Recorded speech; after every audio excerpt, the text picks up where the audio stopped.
আজকের দিনটা একটু অন্যরকম।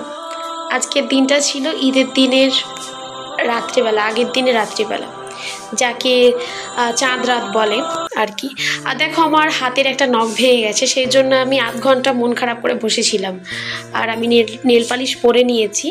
এই দুটো নেল পালিশ আমার বর পছন্দ করে নিয়ে এসছে, যে দুই কালার পরতে।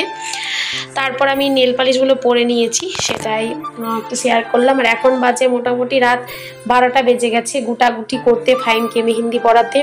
তারপর ফাইমকে খাইয়ে দিয়ে শুয়ে দিয়েছি। এইটুকু টাইম আমি নিজের জন্য রাখি, মানে 10:30টার পর আমি একটু মোবাইলে হাত দিই। তো একটু দেরি হয়ে গেছে, যেহেতু সকালে বেশি চাপ আছে, তো আমি এখন মেহেন্দি পরবো। গুড মর্নিং বন্ধুরা, আশা করি প্রত্যেকে ভালো আছো, সুস্থ আছো। প্রত্যেককে জানাই ঈদ মোবারক, ঈদের অনেক অনেক ভালোবাসা, আদর। এই দেখো আমার মেহেন্দি হালকা পাতলার মধ্যে পরেছি। ঘুমিয়ে গেছিলাম রাত্রেবেলা, নেল পালিশে পরে নিয়েছি। এখানে পড়ে গেছে মেহেন্দি, এগুলো মনে হচ্ছে কালো লাল হয়ে গেছে, মানে ঘুমে ঘুমে হয়তো এমনিভাবে হাত পড়ে গেছে। যাই হোক, চলো রান্না বান্নায় লেগে পড়বো। ফাইমকে রেডি করাবো, আর আমি দেরি করে গোসল করি, যেহেতু ঠান্ডা লাগার সমস্যা আছে আমার। অনেকটা বেলা হওয়ার পর আমি গোসল করি।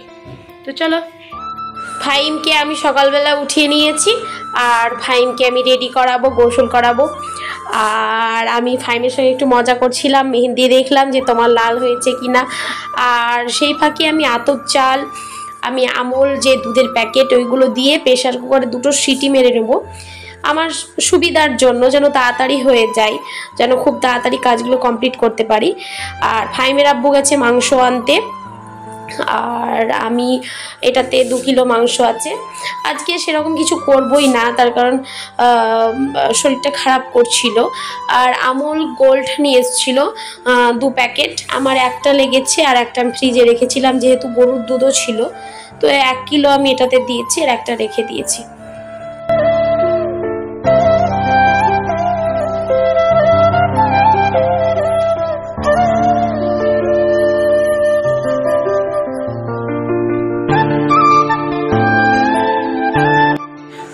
ফাইমের পাপা রেডি হয়ে গেছে, ওরা নামাজ পড়তে যাবে। আর যেহেতু আমার পায়েস এখনও হয়নি, খুব তাড়াতাড়ি করলাম প্রেশার কুকারে দিয়ে, তবু হলো না। তো যাই হোক, আর সেই জন্য আমি একটু সামাই নিয়ে এসেছি, যেহেতু সামাই কেউ খায় না বলে আমি সামান্য করেছি। তো মিষ্টি মুখ করে যেতে হয় নাকি নামাজ পড়তে। তো যাই হোক, আমি সেটা নিয়েই দাঁড়িয়ে আছি।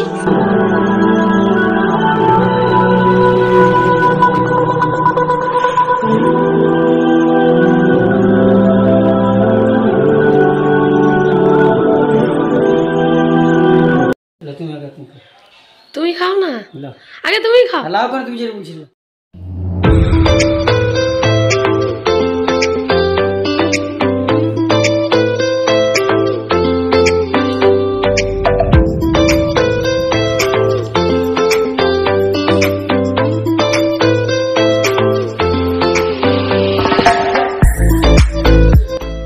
ওরা নামাজ পড়তে বেরিয়ে পড়বে, আর আমি এবার রেডি হব। ঈদ মোবারক প্রত্যেককে, সবাইকে যেন ভালোভাবে কাটাক। আর প্রত্যেককে আসসালামু আলাইকুম। ফাইম, সবাইকে ঈদ মোবারক বলে দাও। ঈদ মোবারক বলো, ঈদ মোবারক বলো, ভালোভাবে বলো। ফাইমও ঈদ সালামি পেয়ে গেছে, আর আমিও ঈদ সালামি পেয়ে গেছি। তো ফাইমকে দিয়েছিল 500, আর আমাকে দিয়েছিল 1000। তো অন্যান্য বছর আমাকে 2000 মতন দেয়, তো এবছর অনেক কম টাকা পেয়েছি। তো যাই হোক,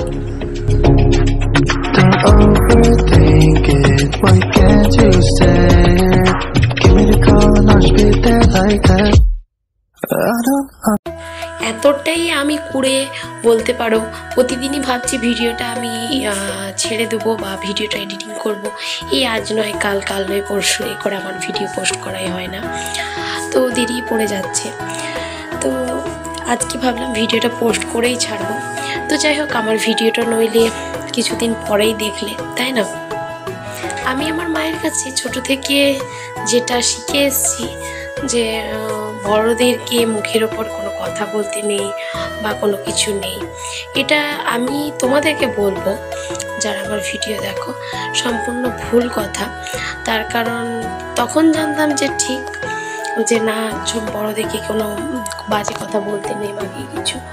তবে এখন সংসারের চাপে পড়ে হোক যাই হোক, বয়স বাড়ছে তো, আর সেগুলো বুঝতে পারছি যে মানে কিছু কিছু জিনিস মুখের উপর বলাটাই ভালো। তোমাকে ভয় পাবে। কিছু কিছু মানুষ এত স্বার্থবাজ হয় যে বলার বাইরে। তোমাদের আশেপাশের মানুষজনকে দেখবে, তাহলে বুঝতে পারবে যে তারা কত স্বার্থবাজ মানুষ। থাকে না, লাচ্ছাগুলো এখন ভেজাবো না, তার নষ্ট হয়ে যাবে। যখন খাবো তখন ভেজাবো। দুধ ফুটিয়ে রেখেছি, আর এইদিকে মাংস বসিয়ে দিয়েছি কষা, আর হবে ফ্রাইড রাইস। খুব সামান্য সামান্য করে তোমাদের সঙ্গে কাজ শেয়ার করছি, তার কারণ প্রচণ্ড গরম লাগছিল। ঈদের দিনে অতটা রোদ ছিল না, তবে প্রচণ্ড গরম ছিল।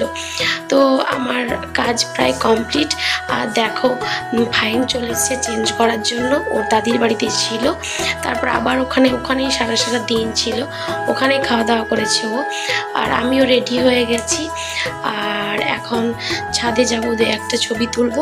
তারপর যাব খানকা শরীফ, ওখানে হাজির হওয়ার জন্য। আমি প্রতিদিনই প্রতি ঈদে বা কোরবানিতে সবার আগে ওখানেই যাই। তো আজকে একটু লেট হয়ে গেল, লেট বলতে খুব একটা দেরি হয়নি। তো আমি বেরিয়ে পড়ব। বিকেলে হয়তো বাইরে যেতে পারি। প্রতি বছর বাইরে যাই না, বাড়িতেই থাকি। তার কারণ যেহেতু ছুটি পায় না ফাহিমের বাবা, তো ও আমাকে খানকা শরীফ নিয়ে যাবে বলে বসে আছে, আর বারবার আমাকে তাড়া দিচ্ছিল। তো তারপর ছাদে গিয়ে অনেকখানি টাইম কাটিয়েছি, বলতে গেলে ছবি তুলে নিয়েছি। আর তারপর আমরা বেরিয়ে পড়েছি।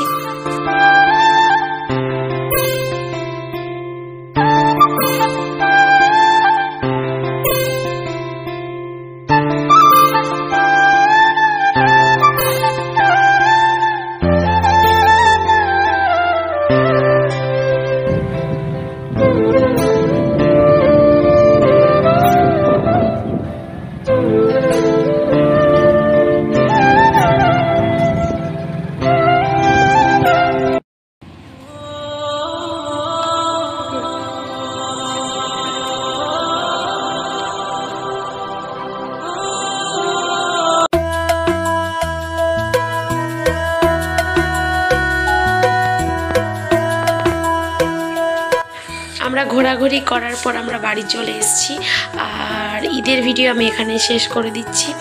দেখা হচ্ছে পরে কোনো একটা নতুন ভিডিওর সঙ্গে। টাটা।